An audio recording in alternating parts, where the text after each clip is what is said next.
하나님께서 창세기에 에덴 동산을 만드셨죠? 에덴 동산을.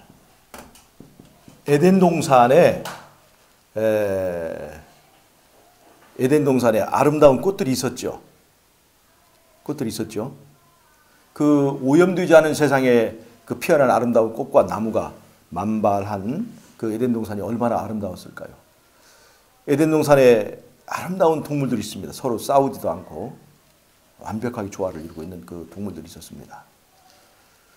여러분, 아름다운 동물과 꽃과 해와 달과 별이 있으면 그것이 낙원이 됩니까? 그것이 낙원입니까? 에덴 동산에 생명나무가 있고 생명강이 흐르면 그것이 낙원이 됩니까? 만약에 에덴 동산의 그 중심이 사람이 이제 아담인데, 아담과 하와가 있었는데, 여러분, 아담과 하와가 있고, 이게 아담과 하와로 해서 이 모든 걸 다 만드신 거죠, 이것을. 그러면 이 아담이 이 에덴 동산을 낙원이 되도록 운영할 능력이 있습니까? 낙원은 동물과 식물과 그런 보석과 해와 달로 그것이 낙원이 되는 것이 아니라 그 사람들의 삶과 행동을 통제해서 아름다운 사회가 되었을 때 그것이 낙원이 되는 것이죠.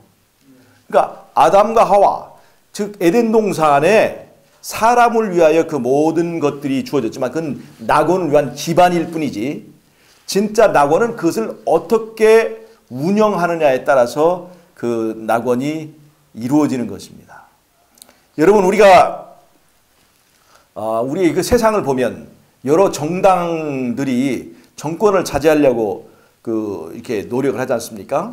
지금 우리 한국에도 한국당이 있고 또 민주당도 있고 정의당도 있고, 자기 그 정당들마다 주장하는 그 주장이 같습니까? 다릅니까? 다 다르죠. 다 다르죠. 근데 그들의 주장이라고는 뭐냐면 이 세상을 자기들이 생각하는 유토피아, 어떻게 보면 낙원을 만들어 보겠다는 것입니다. 통치를 맡겨주면. 근데 이 세상에 사람들이 만들어 놓은 어떤 정권이 이 세상을 낙원이 되게 해준 적이 있습니까? 절대로 없습니다. 사람은 식물과 동물과 해와 달과 별과 그 모든 이치를 깨달아 알 수도 없을 뿐더러 그것들이 다 조화되고 모두에게 이익이 되고 모두에게 축복이 되는 그런 세상을 만들 지혜가 없습니다. 그러니까 사람은 뭐냐면, 사람은 내가 이익을 얻으면 저쪽은 손해를 보게 돼 있어요. 그러니까 내가 살면 다른 사람 죽어야 되는 거예요. 근데 그것이 사람이 할 수 있는 그게 그 최선입니다. 그런데 문제는 낙원은 뭐예요? 너도 살고 나도 사는 거예요. 모두가 다 행복해지고 모두가 다 함께 영생을 누릴 수 있는 그 세상을 사람이 사람의 지혜로 사람의 판단으로 그것을 이루어갈 수 있냐 이 말입니다. 할 수 없어요. 그래서 이 하나님께 주신 땅과 이 세상을 낙원이 되게 하려면 뭐가 필요하냐면 우리를 다스려줄 통치자가 필요한 거예요. 낙원으로 만들어줄, 이 낙원을 책임질 이 통치자가 필요한 것입니다. 그게 누구예요? 그분이 바로 하나님이고 예수님입니다. 하나님이 세우신 왕이죠. 이 예수님이 필요한 거예요. 그래서 하나님과 사람 사이에 언약을 맺습니다. 그 언약은 바로 통치 언약이에요. 통치 언약. 다른 말로 하면 하나님은 우리를 다스려 주시는 거예요. 우리는 낙원을 만들 수도 없고 해와 달과 별과 낙원의 기간 그 시설뿐만 아니라 그 낙원 자체를, 그 나라 자체를 운영할 수 있는 능력이 없기 때문에 우리를 다스려줄 통치자가 필요한 거예요. 그렇습니까? 여러분, 낙원은 에덴 동산에도 있지만 우리 안에도 필요합니다. 우리 안에도.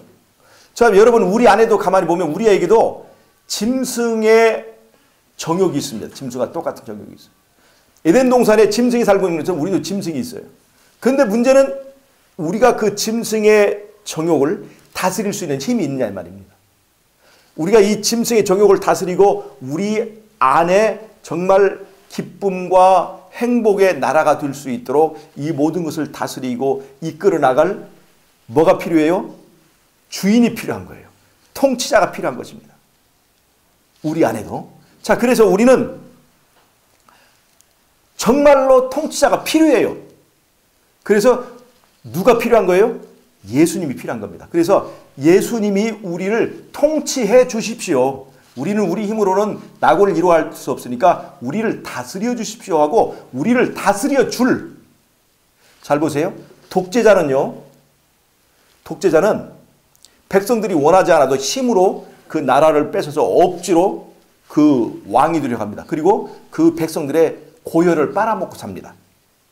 고열을 빨아먹고 살아요. 지금 대표적으로 그런 통치자가 누구냐면 북한의 김정일, 김일성, 김정은 정권입니다. 백성의 고열을 빨아먹고 백성은 풍선같이 터져서 죽어가고 그 통치자는 돼지같이 살찌고 백성은 빼쩍 피 빨려가지고 빼쩍 말아 살잖아요.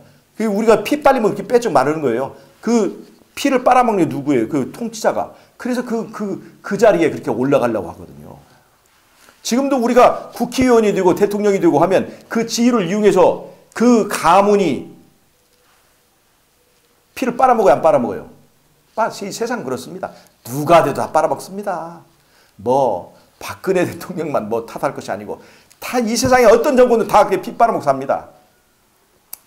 그런데 그렇게 되면 권력을 잡은 사람들은 행복하지만 그 권력을 잡지 못한 사람들은 이렇게 불행하게 되거든요.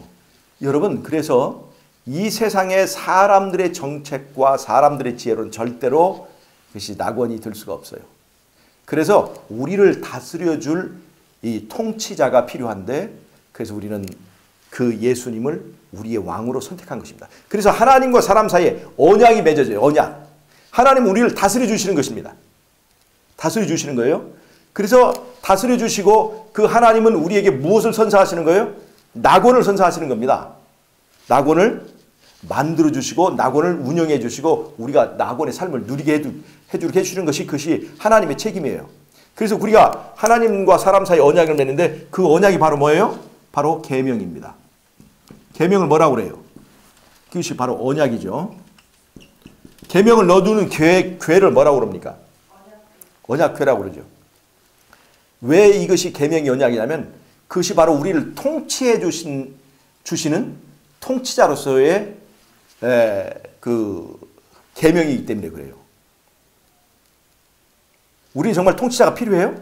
네. 우리를 다스려줄 왕이 필요해요? 네.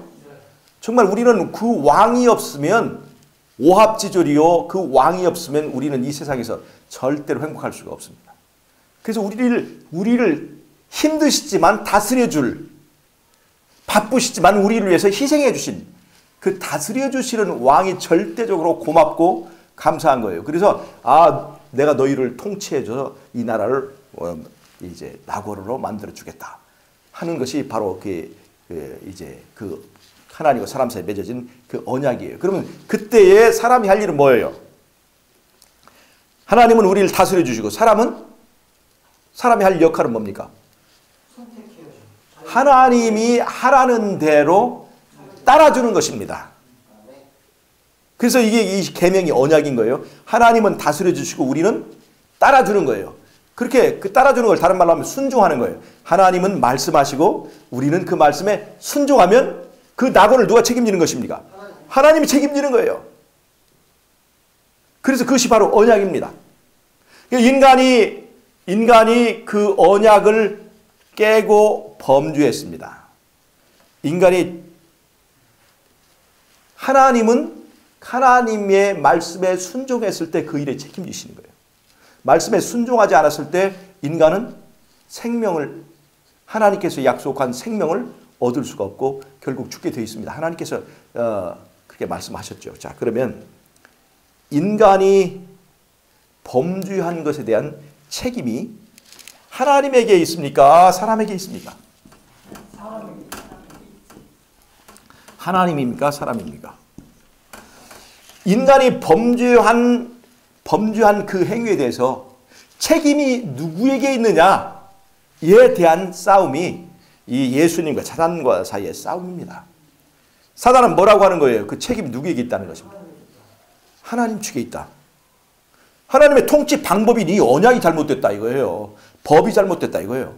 이 법이 우리를 낙원을 만드는 것이 아니라 우리의 자유를 뺏어가고 우리를 하고 싶은 것도 못하게 만드는 이게 우리를 노예로 삼는 노예 계약이다. 이렇게 얘기를 하는 거예요. 범죄 책임 누구에게 있다? 하나님에게 있다. 지킬 수도 없는 언약. 그 다음에 지킨다 하더라도 우리의 자유를 다 뺏어가는 그런 언약. 하나님은 절대로 우리를 낙원으로 만들어줄 통치자가 아니다. 그래서 사단은 누가 변해야 된다는 거예요? 하나님이 변해야 된다는 거예요. 그 하나님을 바꿔야 된다는 것입니다. 왕을 바꿔야 된다는 거예요. 그 왕을 누구를 지금 세워달라는 거예요? 예, 사단을 바꿔달라는 거죠. 왕에게 문제가 있다. 왕에게. 그래서 왕에게 문제가 있으니까 왕의 그 언약이 뭐예요? 이게 법이잖아요. 법. 계명. 이 계명을 어떻게 해야 된다는 것입니까? 폐해야 된다는 거예요. 폐하거나 또 수정, 변개해야 된다는 것입니다. 그래서 다니엘서 7장 25절. 다니엘 7장 25절엔 뭐라고 그랬어요? 법을 변개한다고 그랬어요. 이 누가 그렇게 한다고 그랬어요? 적그리스도가 그렇게 한다는 거예요. 적그리스도는 인간의 범죄의 책임에 대하여 누구를 공격하는 거예요? 예수님을 공격하는 것입니다. 말씀으로 통치하시는 그 예수님의 말씀을 공격한 거예요. 통치하시는 그 말씀, 그 계명을. 그래서 이 사단은요, 하나님의 계명을 폐지하는 것이 목표입니다. 또 변개하는 것이 목표예요. 그렇게 함으로써 그리스도의 통치권을 부정할 수 있기 때문에 그렇습니다. 그런데 성경은 우리에게 인간의 범죄의 책임, 인간의 타락의 책임이 어디에게 있다고 말하는 것입니까? 어디에 있다고 얘기하는 거예요? 누구에게 있습니까? 하나님에게 있습니까? 사람에게 있습니까? 범죄 책임이, 그러니까 어쩔 수 없이 배가 너무너무 고파서 선악과를 따먹어야 했습니까? 이미 다른 과일로 충분히 하나님께서 먹을 것을 충분히 주셨는데도 뭐가 되기 위해서? 스스로 하나님같이 되기 위해서. 그래서 인간의 범죄 책임이 사실 성경에서는 누가 책임이다? 바로 네가 책임이다. 문제가 어디에 있다? 하나님에게 있다가 아니라 바로 너에게 있다. 문제는 바로 나에게 있다는 것을 가르쳐주는 것이 바로 성경의 교훈입니다. 그럼 하나님이 변해야 됩니까? 이 문제를 해결하기 위해서는 하나님이 고쳐져야 됩니까? 내가 고쳐야 됩니까? 내가 고쳐야 되는 거예요. 내가. 그래서 나를 고치기 위하여 하나님께 세우신 최고의 처방이 뭐예요? 그것이 바로 십자가라고 하는 처방입니다. 십자가. 내 운명을 건져주고 나를 고치기 위해서 하나님께서 세워주신 것이 이 십자가라고 하는 처방입니다. 인간은 고쳐질 수 있을까요? 없을까요? 인간은 고쳐집니까? 안 고쳐집니까? 고쳐질 수 있어요? 없어요? 인간은 고쳐지지 않습니다. 인간의 마음은 절대로 고쳐지지 않습니다. 근데 딱 하나 인간의 마음을 고칠 수 있는 방법이 있습니다. 인간은 사랑에만 반응하게 돼 있어요. 인간의 마음은 사랑에 의해서만 고쳐집니다. 사랑에 의해서만. 그래서 십자가에서 하나님께서 힘을 쓰셨습니까? 사랑을 하셨습니까? 사랑하셨어요. 사랑을 보여주셨어요. 사랑의 능력을 행사하셨습니다. 그래서 그 십자가에서 하나님께서 뭘 바치셨어요? 우리를 사랑하기 위하여 그의 가장 소중한 것을 바치셨습니다. 가장 소중한 것을 바친 그것이 바로 하나님의 세상을 이처럼 사랑하사 독생자를 우리를 위해서 바치셨어요. 이건 하나님이 우리에게 내가 너를 사랑한다라고 하는 표현을 이 십자가의 사랑만큼 더 이상 표현할 수 있는 것이 없습니다. 그러니까 이 십자가의 사랑, 십자가를 보면 하나님이 나를 사랑하는 사랑을 느끼게 되죠. 그래서 그 사랑을 느끼고 십자가에 가까이 가면 갈수록 십자가의 그 광선이, 사랑의 광선이, 하나님의 임재의 광선이 나를 쫙 조이면서 뭐가 고쳐지냐면 마음이 고쳐져요. 첫 번째 단계는 마음이 고쳐지는 거예요. 두 번째 단계는 뭐가 고치는 거예요? 육체가 고쳐집니다. 세 번째 단계는 이 땅이 고쳐지는 겁니다. 잘 봐요. 마음은 언제 고쳐집니까? 예수를 영접하고 예수를 만날 때, 예수의 십자가를 체험할 때 내가 이 땅에서 마음이 고쳐집니다. 맞습니까? 마음이 고쳐질 수 있어요? 십자가를 바라보고 십자가의 사랑을 체험한 사람은 마음이 고쳐집니다. 사람이 바뀌어지는 거예요. 그러니까 사람의 변화는 예수님 재림 전에 가능해요? 안 가능해요? 가능합니다. 그 다음에 몸이 변화되는 건 언제입니까? 예수님 재림 때. 그 다음에 이 세상, 이 땅과 바다가 고쳐지는 것은 언제입니까? 삼림 때예요.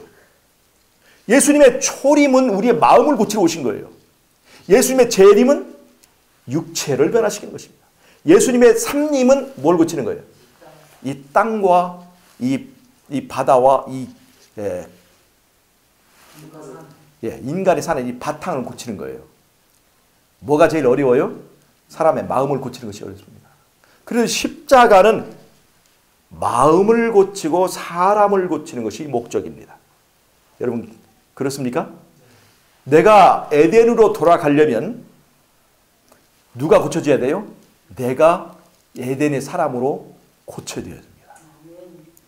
근데 이 십자가의 사랑의 능력을 부정하기 위하여 사단이 기막힌 신학을 만들어 놓죠. 십자가는 율법을 폐하는 것이다. 율법을 폐함으로 우리는 자유를 얻었다 이렇게 얘기해요. 여러분 잘 보세요. 율법을 폐하기를 원하는 것은 원래부터 누구예요? 사단이에요. 범죄의 책임을 누구에게 돌리는 거예요? 하나님에게 돌리는 거예요. 하나님에 돌리고 예수님에게 돌리는 거예요. 그래서 예수님을 공격하는 것이 뭐예요? 바로 그 언약을 공격하는 것입니다. 적그리스도는 또 7장 25절에서 계명을 변개하려 합니다. 그것도 계명을 누구를 공격하는 거예요? 예수님을 공격하는 겁니다. 범죄의 책임을 하나님께 돌리는 거예요. 사단이 만들어 놓은 기막힌 신학이 바로 십자가를 높이자 하면서 그 십자가가 사람을 고치고 자기를 고치는 게 아니라 하나님을 고치게 만드는 거예요. 하나님의 법을 고치려고 하는 것입니다. 사단의 아주 교묘한 전술이라고 할 수 있습니다. 사단은 하늘에서부터 그 하나님의 법을 공격했고 그 법을 폐지하려고 했습니다. 그래야 자기가 왕이 될 수 있기 때문에. 여러분 십자가에서 폐지한 법이 있습니다. 그건 어떤 법일까요? 하나님의 통치하시는 그 통치법이 아닙니다. 통치법이 아니에요. 제사법입니다. 즉 십자가에 오셔서 십자가에 달려서 예수님이 앞으로 오셔서 우리를 위해서 대속물로 죽으시고 우리를 위하여 하나님의 진실을 보여주실 그 대사건이 앞으로 있을 건데 그 일이 있기 전에 그것을 미리 보여주는 표상적이고 그림자 같은 그 법이 있었습니다. 그게 제사법이죠. 양을 잡아 제사드리는데 그 양은 실제로 우리를 구원해 줄 힘이 있어요, 없어요? 그 양은 누구를 가리킬 뿐이에요? 예수님을 가리킬 뿐이에요. 그러니까 언제까지만 그 제사법이 통하겠습니까? 실체인 예수님이 올 때까지만 이 법은 원래 그때까지만 있게 된 이 법이에요. 그러니까 예수님이 오시면 당연히 이 법은 이제 역할을 끝냈으니까 다시 이건 없어져야 되는 법이에요. 그런데 우리가 잊지 말아야 될 통치법. 하나님과 나 사이에 통치자로서의 하나님을 인정하는 이 계명은 폐지될까요? 안 될까요? 폐지되지 않습니다. 십자가에 의해서 그 계명은 더 강하게 견고하게 됐어요. 왜요? 하나님께서 우리 인간을 구하기 위해서 만약에 법을 폐할 수 있다면 대속물이 필요해요? 안 필요해요? 그분이 그 자신 독생자를 바칠 필요가 있습니까? 그건 율법을 존중하고 율법의 요구를 충족하기 위해서 하나님의 아들을 제물로 바치는 그 행위는 하나님의 율법은 잘못이 없다. 하나님의 율법은 반드시 지켜져야 된다. 뭘 해서라도 하나님의 아들의 피를 바쳐서라도 이 율법은 지켜져야 된다. 하나님의 아들의 희생은 두 가지 면을 말합니다. 하나는 율법을 완수하고 율법을 옹호하기 위하여, 또 하나는 인간을 구원하기. 이 두 가지가 있어요. 그래서 십자가는 율법을 옹호하고 율법을 더 높이는 것이에요. 그래서 우리가 하나님과 우리 사이에 이 언약 관계를 알고 이 언약이 있어야 우리가 구원을 얻는 것이고, 이 언약을 가진 사람들이 어디에 가요? 하나님의 낙원, 예수님의 낙원, 그 하나님 나라에 우리가 가는 거죠. 이 언약을 존중하게, 이 언약 관계를 통해서만 우리가 구원을 얻는다고 하는 것을 이해하는 사람은 하나님의 계명에 즐거운 마음으로 순종하게 해야 되는 것입니다. 그런데 사람이 변하지 않으면 순종할 수 있을까요? 없을까요? 절대 안 돼요. 우리가 율법을 지키기 굉장히 싫은데 하나님 나라는 가고 싶어.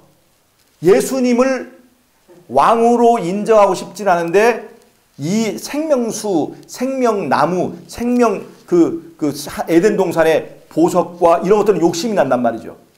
에덴 동산은 욕심이 나는데 예수님은 싫어. 그런 사람은 예수님의 말씀을 따를 수 있을까요? 없을까요?